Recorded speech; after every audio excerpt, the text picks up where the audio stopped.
BRS का भांडाफोड़ किया।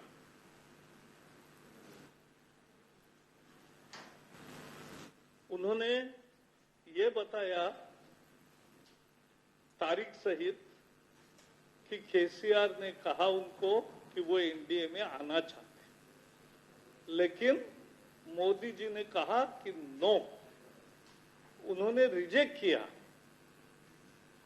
तो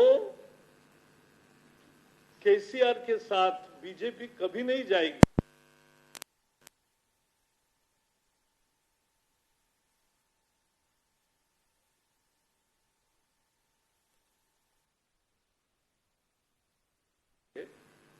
प्रधानमंत्री की स्पष्ट तरीके से बोलने से बीआरएस और बीजेपी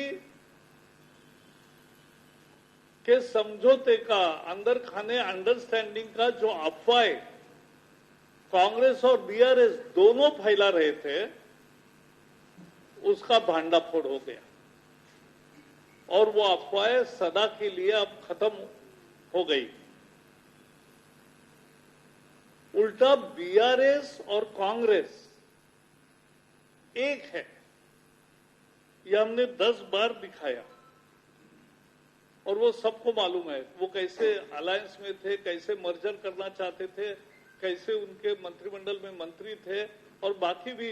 अभी कांग्रेस को वोट देते तो वो एमएलए बीआरएस में जाता। तो कांग्रेस बीआरएस एक है, बीआरएस बीजेपी एक नहीं है। हम ही विरोध में है, बीआरएस को इस बार पराजित करेंगे, बीजेपी विजयी होगी, यह हमें पूरा विश्वास है। अब वो क्या हुआ, इस खुलासे से बीआरएस बहुत हताश हुआ और वो जैसे एनडीए में एंट्री मना किया तो वो हताश हुए और उन्होंने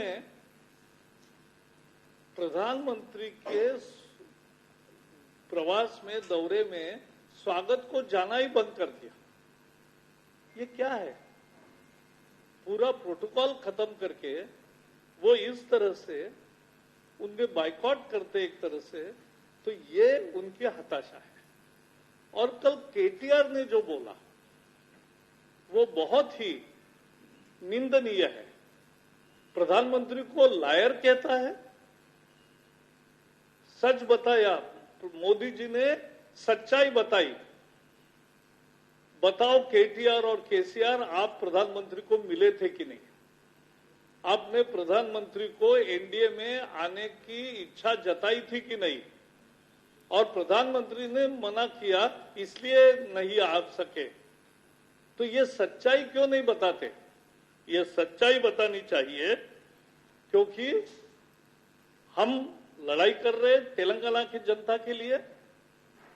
जिस तरह से लूटा है इन्होंने, इस लूट का जवाब जनता देगी, एमएलएस को भी और बीआरएस को भी, और भारतीय जनता पार्टी जीतेगी। यही होना है।